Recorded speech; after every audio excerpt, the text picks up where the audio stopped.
नमस्कार दोस्तों, जय श्री कृष्णा, राधे राधे, जय माता दी। दोस्तों स्वागत है आप सभी का हमारे YouTube चैनल के एक बहुत ही अच्छे और महत्वपूर्ण लाभदायक वीडियो में। तो मिथुन राशि वालों, बेटा आपके घर में एक इच्छाधारी नाग देवता बनकर पधारने वाले हैं। जी हाँ दोस्तों, आपको कुछ सावधानियां रखनी चाहिए। इस वीडियो में हम आपको ऐसी जानकारी देंगे जिससे आपकी जिंदगी 100% बदल जाएगी। और आज रात 12:30 के बाद यह देवता आपके घर में घुसने वाले हैं। यह कोई सामान्य नहीं है, बहुत ही बड़ी दिव्य नाग देवी और नाग देवता शक्ति रहेगी। इन्हें नाराज करने की भूल बिल्कुल भी मत करना।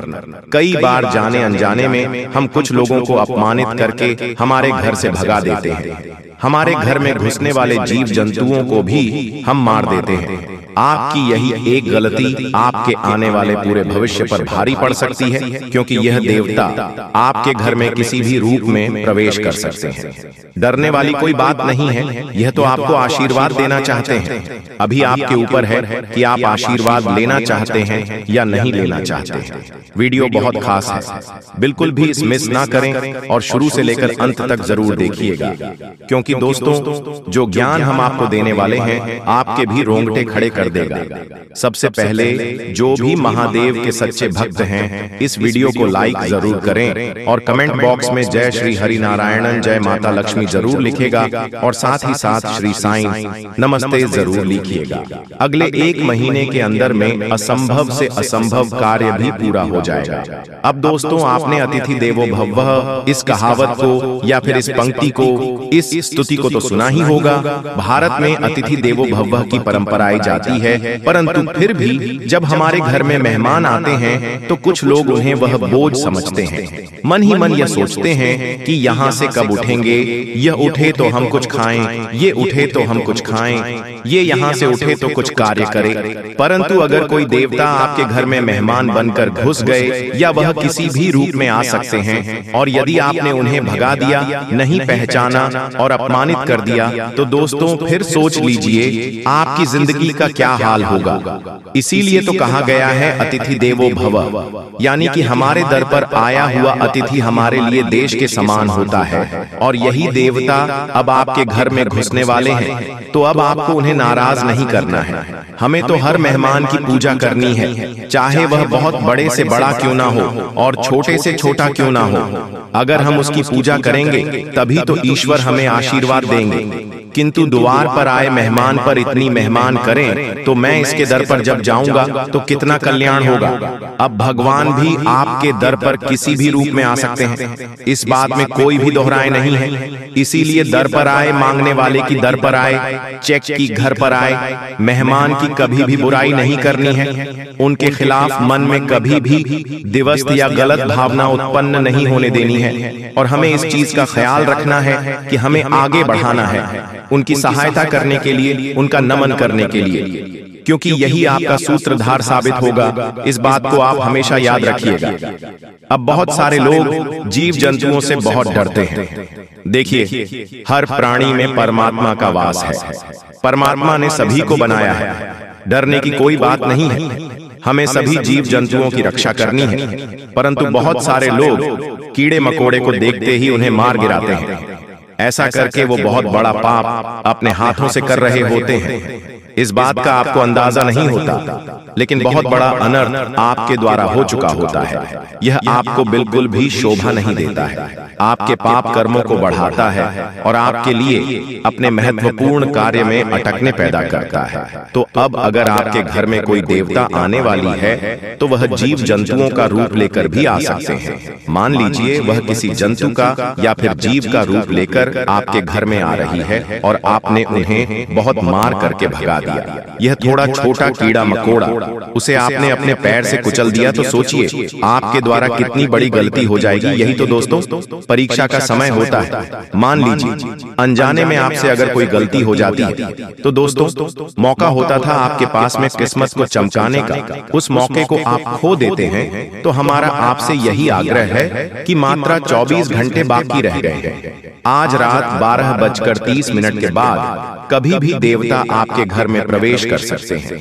बहुत सारे लोग ऐसे भी होते हैं जैसे खुद देवता आते हैं आपके घर परिवार में, या कोई भी इसके बाद में हवा में छूने लगते हैं, अलग अलग तरह की हरकतें करने लगते हैं, तो उनके चरण स्पर्श जरूर करें। इस रूप में भी वह आपके घर में प्रवेश कर सकते हैं, लेकिन आप उन्हें पहचान नहीं पाएंगे। और दोस्तों, हो सके तो उनके मनपसंद चीज उन्हें खिलानी है और किसी भी तरह से उनसे आशीर्वाद ले लेना है, क्योंकि उनका यह आशीर्वाद आपके काम आएगी। उन्हीं का आशीर्वाद आपके दुश्मनों की चाल से बचाएगा।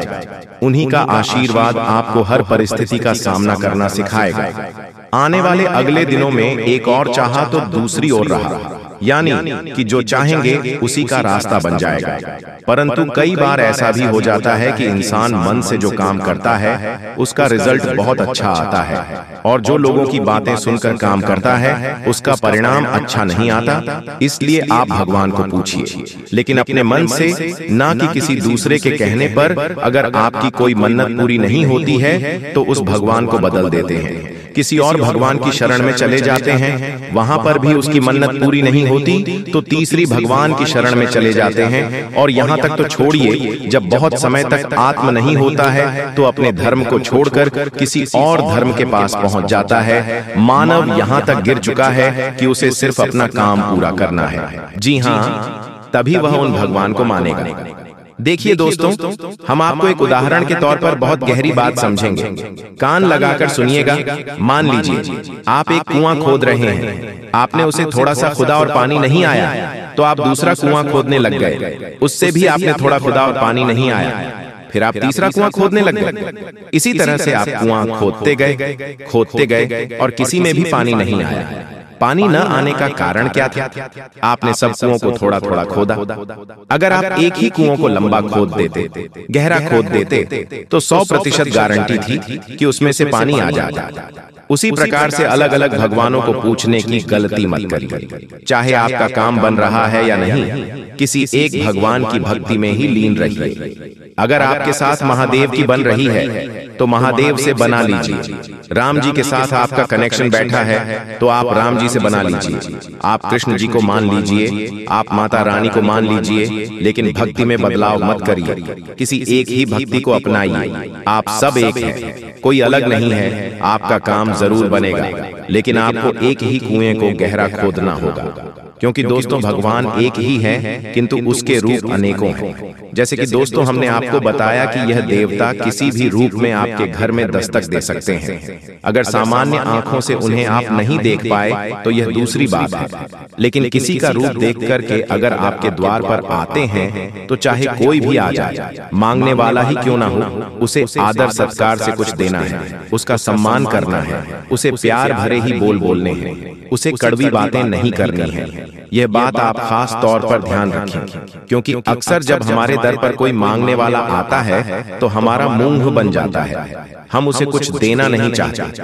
हम उसे किसी भी तरह से भागना चाहते हैं। तो यही चीज जीवन में दिक्कत देती है, तकलीफ देती है। अगर भगवान ने आपको किसी को कुछ देने के काबिल बनाया है, देखिए लेने के काबिल तो नहीं बनाया है, देने के काबिल बनाया है। ये कितनी अच्छी बात है। आपको इसका अभियान रखना चाहिए कि आपको भगवान ने देने के काबिल बनाया है और पृथ्वी गोल है, और आपके पिछले जन्म में आपकी यह गलती हो सकती है आपको लेने वाला बना दे। इसीलिए हमें तो आज से ही, अभी से ही हमारे कर्मों को सुधारते रहना है, क्योंकि हमें इस जीवन मरण के चक्र में नहीं फंसना। हमें तो भवसागर पार करना है, और वह भवसागर पार होगा मर्यादा के साथ, आत्मसम्मान के साथ, ईमानदारी के साथ, सत्यता के साथ, और हमेशा सदा सही व्यवहारिकता, सत्कर्म के साथ। तो जिंदगी में यह नियम बना लीजिए कि सभी से प्यार से रहेंगे, सभी से प्यार से बात करेंगे। तो यह दुश्मन ही क्यों ना आपके द्वार पर आ जाए, हमें उसका भी सम्मान ही करना है। तो दोस्तों आशा करते हैं कि वीडियो में दी गई जानकारी आपको बहुत पसंद आई होगी। वीडियो अच्छी लगी हो तो अपने दोस्तों के साथ, मित्रों के साथ और परिवारजनों के साथ इसे साझा करेगा।